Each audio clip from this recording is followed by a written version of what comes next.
Well, the Native American peoples, the native peoples of every area, not just the U.S. The U.S. and Canada, of course, the Native Americans have always referenced the man in the woods. They have different names for Sasquatch. In fact, I think Sasquatch in the Northwest, that's what they call him, Sasquatch. That's where we got the name. But in the Himalaya Mountains, they call him Yeti. In other places, they call him something else. But most societies have stories of something else living in the wilderness, and most of the time they coexist. They leave food out for them, then they take the food. They help them, and the creatures help the people. There was a shaman, his name was Red Elk, who used to tell a story of how he would coexist with the Bigfoot. He called them his friends. He called them his brothers. And he would fish.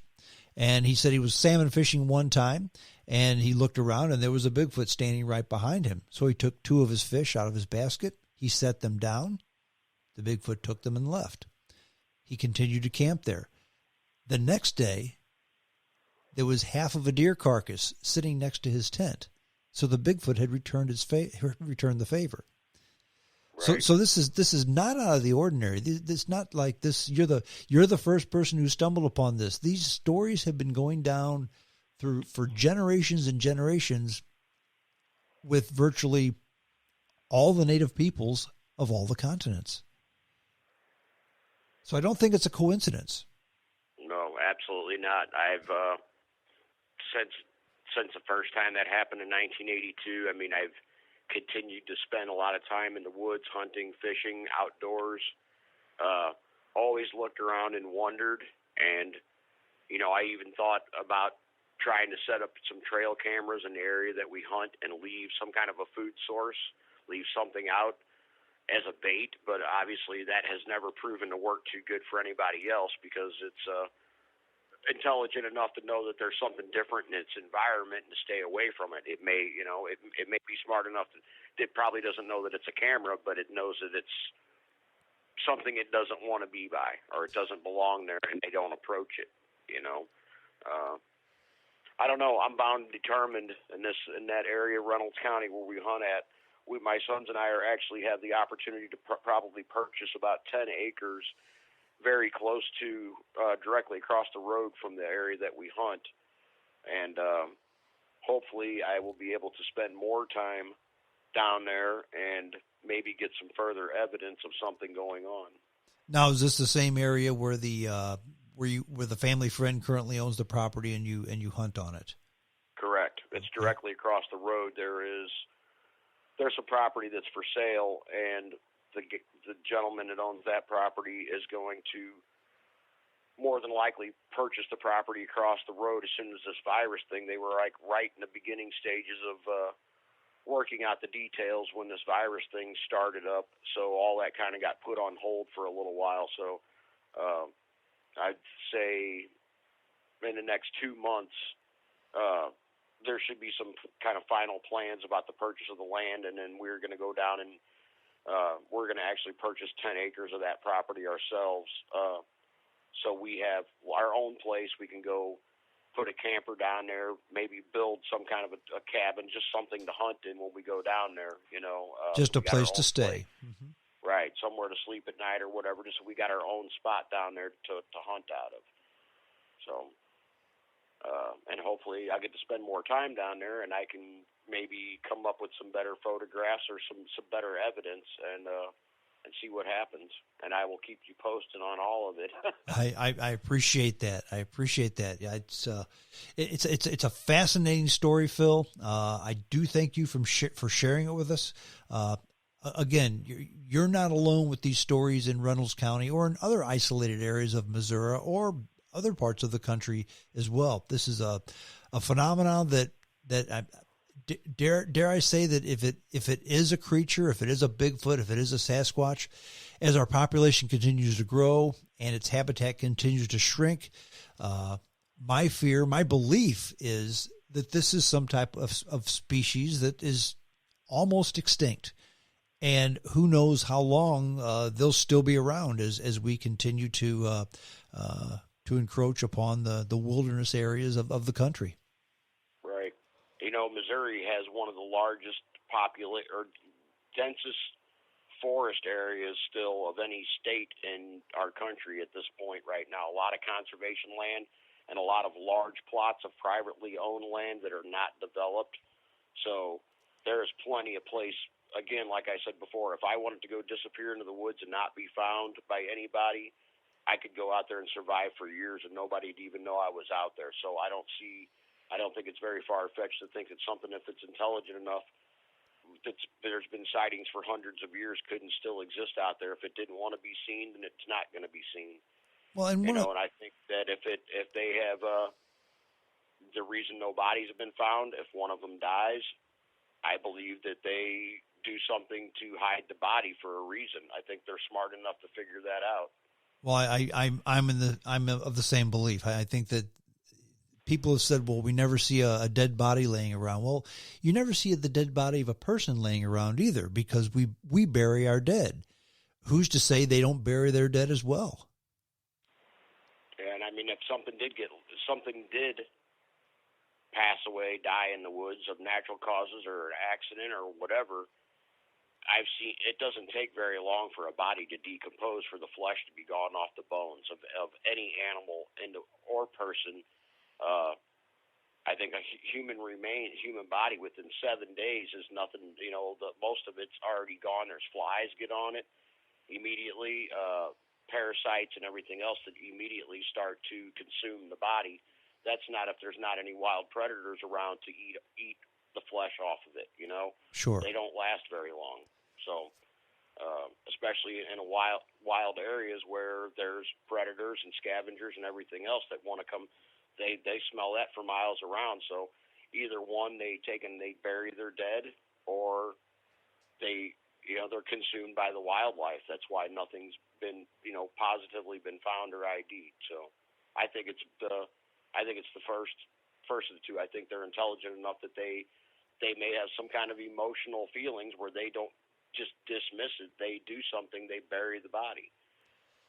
Well, I think so, especially if they're a social animal that knows their numbers are dwindling. They're close to their own. They take care of their own, and they're probably smart enough to know that it's in their best interest if they stay as hidden from man as possible. Because absolutely, there are a lot of people out there who, first chance they get, they would shoot one and be a hero.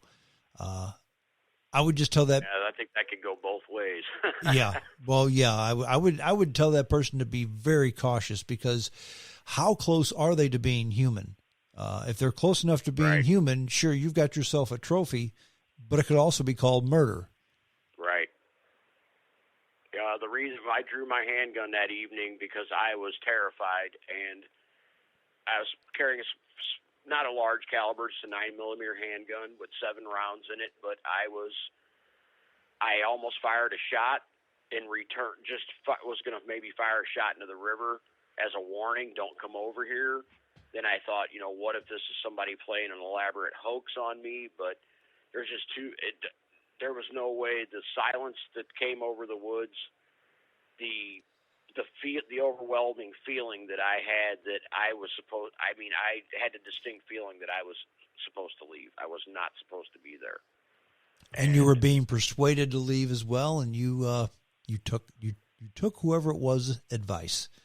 Right, absolutely. So the next time if we're out hunting on that property, or most cases when we're out looking for a deer and it gets dark, we're out in numbers anyway. The more people looking, the better it is.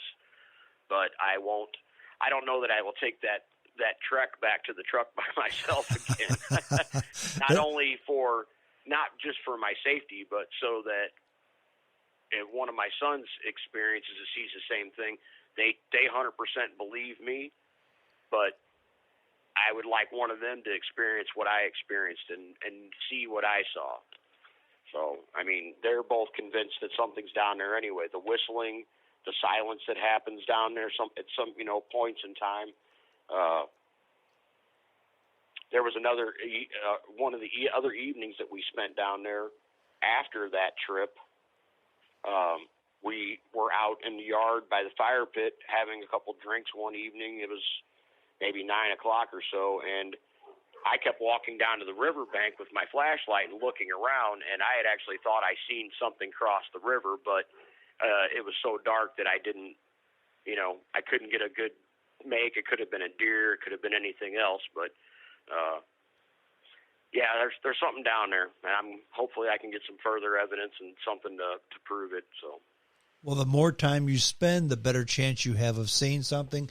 When is your next tentative trip to that part of the country for overnight? Right now, probably not for a couple of months, but when the time comes when that property deal goes through, we're going to go down there for at least a day, maybe even spend a night down there, try to make a weekend of it or a couple days out of it, do some smallmouth fishing, maybe even if it works out, we may do a little bit of clearing and try to prepare an area where we might put a camper or something at, to start out with. So, but after we get the property, I plan on spending a lot more time down there. But throughout the 3-month archery season, I'll probably spend about two full weeks in that area hunting. Well, if we own our own property, I'll probably spend a lot more time than 2 weeks down there. I'll probably spend about a month or maybe, month and a half. I will focus all my time to hunt that area just because there's so many deer in that area, That's a fascinating story, Phil. Yep. I appreciate you sharing it with me. Yep, absolutely. And with the listeners. The next time you go, keep that camera ready and perhaps scan some of the other pictures you've taken. Maybe you'll come upon something else.